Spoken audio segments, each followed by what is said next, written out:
I have always admired our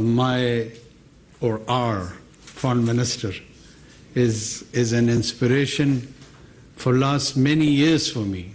My friend, my colleague Sarfaraz, who always leads from front, a very composed, dedicated professional, Dr. Shamshad, whom we have been seeing on the TV screen for many years, Jamal Shah, Murtaza Solangi Saab, Gohar Saab. If I am not naming anyone, doesn't mean that I'm not acknowledging you. I'm just giving you a feel that I'm really proud that we have got one of the best team.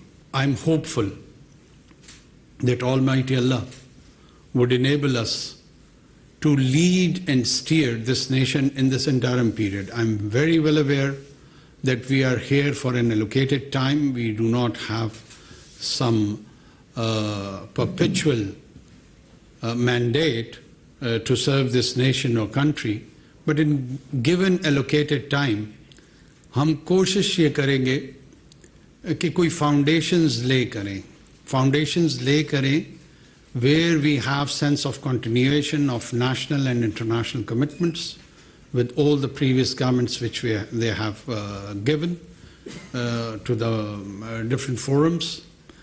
And in continuation of that, we will try to support the new initiatives, whatever the law and constitution allow us to do. Especially Special Investment Facility Council. This is a dream come true. Even as a child, when I used to think about Pakistan, we would have been told that Pakistan एक ज़राई मुल्क है. Pakistan के पास बड़े rich mineral resources हैं. Or as hailing from Balochistan, we would take a lot of pride in our natural and mineral resources. But we never knew that what those mineral resources were. But a day has arrived when, thank God, with the support of all the institutions in which Pakistan military is in lead, with its ablest leadership, to support, facilitate, encourage, and realize this old national dream. Mera apna view ye hai कि it is not idea or a dream of an institution. An institution may be in the lead role, but it is collectively owned by around 2,500 million people of this country. So we all own it, we all support it, and we will all contribute jointly towards it. Dusra, I know it's a polarized society, and in this polarized environment, we would try to differentiate between politics and law. There is a rule of law and there is a rule of order. We would ensure that rule of order is not compromised in any way. Rule of order would ensure and lead us towards the rule of law.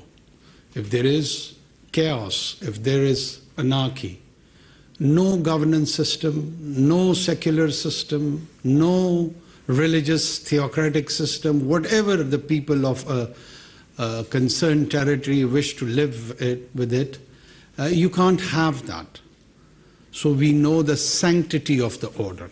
That would be kept at any cost.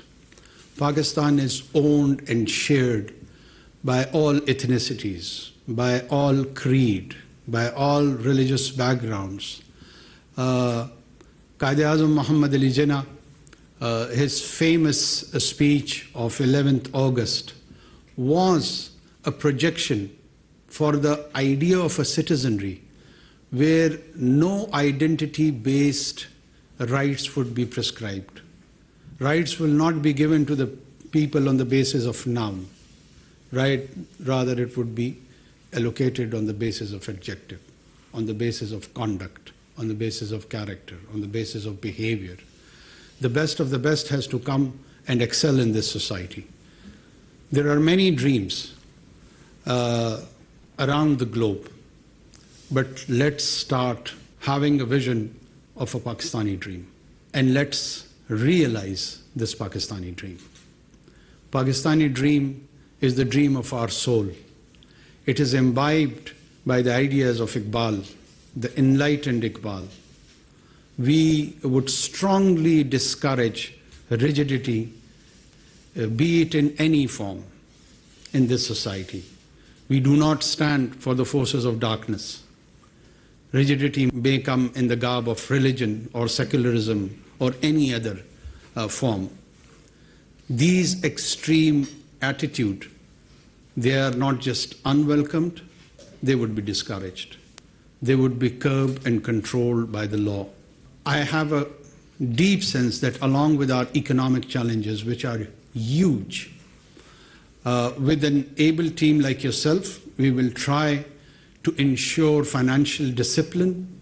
We have a sense of sanctity of the taxpayers' money, this money on which we even are having today's meeting, consuming this water, tea, traveling, doing any sort of actions. It is paid by the people of Pakistan, and we have that sense of sanctity towards them. By the common vendor, he contributes towards our gathering. By a shopkeeper, by a civil servant, by a teacher, by a lawyer, they all contribute towards us so that we can deliver for them the social services. We can provide that secure environment for them. So that utmost duty, inshallah, maybe it is for a month, 2, 3, I don't know, or 3.5, whatever the allocated time is, we will demonstrate not through our words, but through our actions. The minorities, inshallah, will stay protected in this country.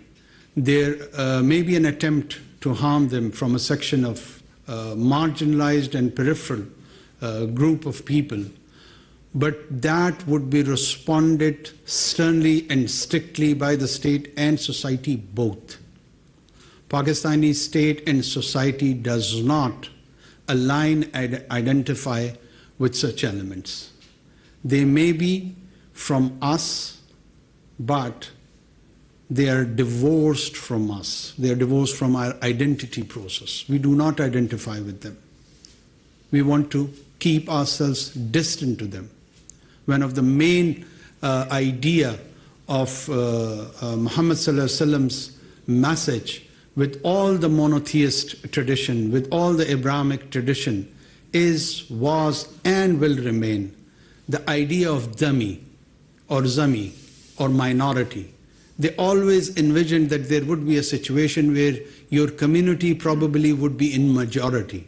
So when you are in a majority, the minority has to be protected, not on the basis that they would convert to your worldview, not on the basis that they have to have the same kind of world outlook. They can differ with you, but the basic human dignity, the security, their provision and sustenance has to be ensured by this divinely inspired idea. And Pakistan, alhamdulillah, was created on those tayyaba and noble principles. Pakistan is the product of noble idea. Pakistan is a romance. And let's start realizing that romance with today's first cabinet meeting. I'm sure you would be given some task, and I expect that within 3 to 4 days, with all the inline departments, we will be having briefings, and with Godspeed, we will start, inshallah, to deliver. Last but not the least, we have seen some sabotage activities on May 9th. I would explicitly express my not just discomfort, but it was a way of disappointment that how and where did we reach on that day. Not just that our military installations were attacked. Gentlemen and ladies, let me remind you, when I was growing up, a new virus was emerged by the name of AIDS, and it was acquired immunodeficiency syndrome. The nature of the virus was that it would attack the immune system of the body, and then you could have died. It would have been fatal even for a very mundane diseases like flu. So for any polity, if its immune system is attacked, it leads towards its fatality. And in our context, these emblems, these symbols are important. These state symbols, when they are attacked, state doesn't disappear or vanish within a day or two or week. It's a process. And the initiation of that process, or an attempt at least to do so, in my mind comes that it was exhibited on May 9th. We not just condemn it, now we are in the role to ensure that justice is being done, and whosoever violated laws on those days would be treated by those laws. There won't be any favor, there won't be any fear. We will try to implement with justice and neutrality. Our core issue, Kashmir, cannot be ignored, as it does not lie in our memory or in mind. It lies in our soul. And body can transform, soul can't. So for us, Kashmir is eternal. Thank you so much. 9 मई के वाक़े की भरपूर निगरान अनवारुल-हक काकर काबीना इजलास में गुफ्तगू कर रहे थे। उनका कहना था कि अक्सरियत का काम अक़लियत का तहफ़्फ़ुज़ है। अभी सब्सक्राइब करें ताकि कोई खबर रह न जाए।